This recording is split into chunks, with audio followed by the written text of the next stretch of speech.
یقیناً social media تو آزاد ہے، لیکن ہم آزاد نہیں ہیں۔ ہمیں اپنے ہر لفظ کا کل قیامت کے دن اللہ کے سامنے جواب دینا پڑے گا۔ اگر آپ یہ سمجھتے ہیں کہ ہاں اس کے بعد یہ الزام لگا سکتے تھے، تو پھر کیا کہیں گے آپ نعوذ باللہ نوح علیہ السلام کے بارے میں؟ السلام علیکم۔ کتنی شرم کی بات ہے نا کہ ہر بات کو کھلونا بنا لیا جائے، اس کے ساتھ کھلواڑ کری جائے۔ حال ہی میں جو واقعہ پیش آیا،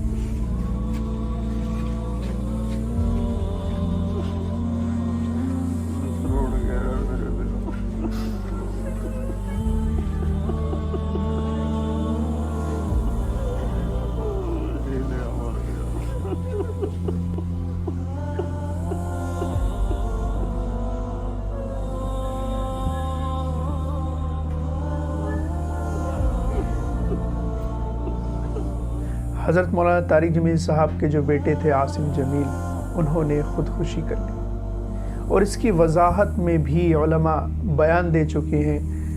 مولانا طارق جمیل صاحب کے خود کے بیٹے یوسف جمیل، جو آپ کے بڑے بیٹے ہیں، انہوں نے بھی وضاحتی بیان دے دیا کہ اصل واقعہ کیا تھا اور کیوں یہ واقعہ پیش آیا۔ جی بسم اللہ الرحمن الرحیم، والصلاة والسلام علی نبی الامین وعلی آلہ وصحبہ اجمعین، اما بعد، قال تعالی بعد اعوذ باللہ من الشیطان الرجیم، بسم اللہ الرحمن الرحیم، کل نفس ذائقۃ الموت۔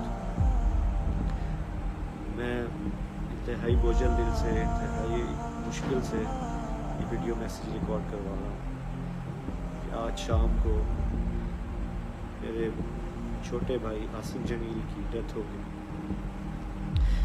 جو کہ ایک بہت بڑا ہماری فیملی کے لیے سانحہ ہے۔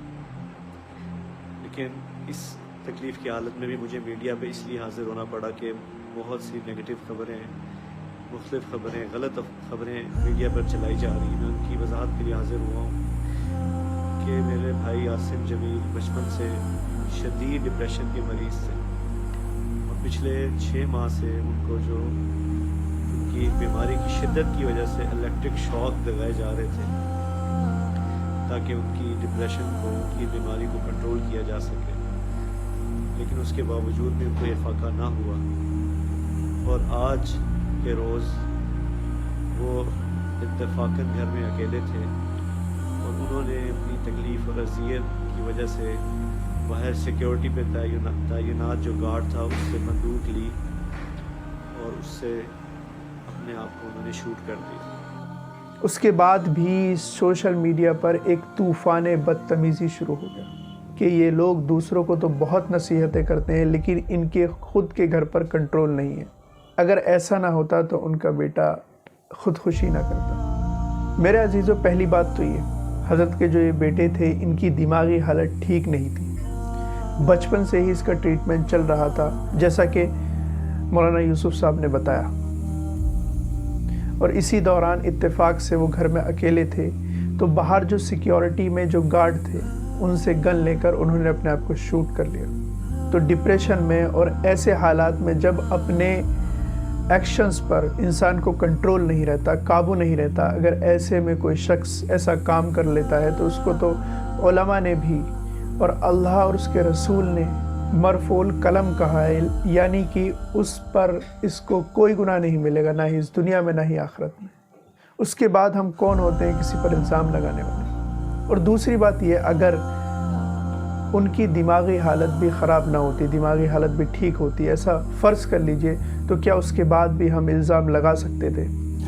اگر آپ یہ سمجھتے ہیں کہ ہاں اس کے بعد بھی ہم الزام لگا سکتے تھے، تو پھر کیا کہیں گے آپ نعوذ باللہ نوح علیہ السلام کے بارے میں، جن کے بیٹے کے بارے میں قرآن نے کہا ہے کہ وہ شخص کافروں میں سے تھا؟ نوح علیہ السلام نے کہا یا بنی ارکب معنا، کیا میرے بیٹے ہمارے ساتھ سوار ہو جاؤ، ان کافروں کے ساتھ نہ رہو، لیکن اس نے انکار کر دیا تو اللہ نے اسے غرق کر دیا۔ تو کیا آپ یہ کہیں گے کہ نعوذ باللہ نوح علیہ السلام نے اس کی تربیت نہیں کی تھی؟ نہیں، بلکہ اگر والدین اپنا پورا حق ادا کریں تربیت کا، اس کے بعد بھی ایسا ممکن ہے کہ اولاد نہ سدھرے، اس کے بعد ان پر کوئی ذمہ نہیں آتا۔ اللہ کے نبی صلی اللہ علیہ وسلم نے طریقے بتائے کہ 7 سال کا ہو جائے تو اسے نماز کا حکم کرو، 10 سال کا ہو جائے تو نماز چھوڑنے پر اس کو سزا دو، اس کو ہلکی پھلکی مال لگاؤ، لیکن اس کے باوجود بھی عین ممکن ہے کہ اس کو نماز کی عادت نہ پڑے۔ یہاں پر گارنٹی تو نہیں دی گئی، بس اس طریقے کو اختیار کرنے کے لیے والدین سے کہا گیا ہے۔ تو ہمیں اپنی آخرت کے بارے میں سوچنا چاہیے۔ اللہ کے نبی صلی اللہ علیہ وسلم نے فرمایا جو کسی دوسرے شخص پر بہتان لگائے، الزام لگائے، اس کے لیے وعید ہے وہ شخص جب تک مر نہیں سکتا جب تک اس میں یہ عیب پیدا نہ ہو جائے۔ اللہ کے نبی صلی اللہ علیہ وسلم نے فرمایا کہ جہنم میں جو سب سے زیادہ لوگ داخل ہوں گے وہ اپنی زبان کی وجہ سے داخل ہوں گے۔ اور دوسری چیز یہ کہ بعض لوگ اپنی کہانیاں بنانے لگے کہ اس طرح سے موت ہوئی، اس طرح سے موت ہوئی۔ جب ایک گھر کے فرد نے اپنی وضاحت دے دی، اس کے بعد ان کا بیان بدلنا یا کسی اور طرح سے بیان کو دینا، یہ کتنی بڑی خیانت ہے۔ اللہ ہم سب کو اس سے بچنے کی توفیق عطا فرمائے اور اللہ ان کی مغفرت عطا فرمائے۔ ایسے موقعوں پر ہمیں غم میں شریک ہونا چاہیے، نہ کہ انہیں اپنی تنقید کا نشانہ بنانا چاہیے۔ یقیناً سوشل میڈیا تو آزاد ہے لیکن ہم آزاد نہیں ہیں۔ ہمیں اپنے ہر لفظ کا کل قیامت کے دن اللہ کے سامنے جواب دینا پڑے گا۔ السلام علیکم ورحمۃ اللہ وبرکاتہ۔